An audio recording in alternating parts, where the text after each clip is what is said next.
Hello बच्चों, let's read this question. तो basically ये जो क्वेश्चन है ये असर्शन रीजन टाइप का क्वेश्चन है and we have to mark the correct choice as option A both assertion and reason are true and reason is the correct explanation of the assertion.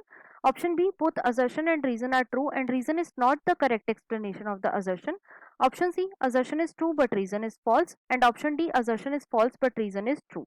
Assertion is given as the naked seeds are the characteristic feature of gymnosperms and reason given is in gymnosperms ovules are not enclosed by any ovary wall and remain exposed both before and after fertilization. अब अगर इस question के मैं की concept की बात करूं तो इस क्वेश्चन का जो की कॉन्सेप्ट है वो है बच्चों gymnosperm. Let me right it over here, it is gymnosperm. अब सबसे पहले तो देखो जो जिम्नोस्पर्म है बच्चों ये फर्स्ट स्पर्मेटोफाइट थे। ये क्या थे? These were the first spermatophyte.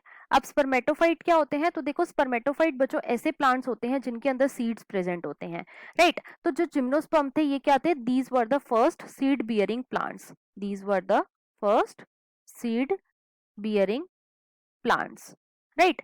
अब देखो जो जिम्नोस्पर्म है बच्चों इसके अंदर जो जिम्नो वर्ड है इसका क्या मतलब होता है? इसका मतलब होता है बच्चों नेकेड। और जो स्पर्म वर्ड है इसका क्या मतलब होता है? इसका मतलब होता है सीड। तो जो जिम्नोस्पर्म है ये बच्चों नेकेड सीडेड प्लांट्स हैं। अब इन्हें हम नेकेड सीडेड प्लांट्स क्यों बोलते हैं? क्योंकि देखो इनका जो सीड होता है बच्चों ये किसी भी ओवरी या फिर मैं बोल सकती हूँ किसी भी फ्रूट के अंदर एनक्लोज नहीं होता। तो इनका सीड प्रेजेंट कहाँ पे होता है? तो बच्चों it is present behind the leaf. ये कहाँ पे प्रेजेंट होता है? बिहाइंड द लीफ प्रेजेंट होता है, राइट? साथ ही साथ जो जिम्नोस्पर्म के अंदर बच्चों ओव्यूल होता है ये भी किसी ओवरी वॉल के अंदर एनक्लोज नहीं होता। ओवरी वॉल में एनक्लोज नहीं होता। तो ओव्यूल कहाँ पे प्रेजेंट होता है? तो बच्चों ये भी प्रेजेंट होता है behind the leaf. It is present behind the leaf, right?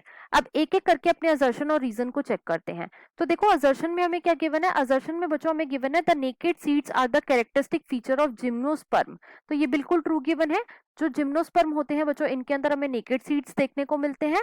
और रीजन में हमें गिवन है in gymnosperm ovules are not enclosed by any ovary wall and remain exposed both before and after fertilization. तो बच्चों ये भी बिल्कुल ट्रू गिवन है। जो जिम्नोस्पर्म का ओव्यूल होता है बच्चों ये किसी भी ओवरी वॉल से एनक्लोज नहीं होता before and after fertilization, right? तो क्वेश्चन में हमारा असर्शन और रीजन दोनों ही ट्रू है और यहाँ पे बच्चों हमें रीजन जो है ये करेक्टली एक्सप्लेन भी कर रहा है असर्शन को। तो इसके अकॉर्डिंग जो हमारा मोस्ट अप्रोप्रिएट आंसर है वो है बच्चों option number A. So the final answer of this question is option number A. I hope you understood it well. Best of luck.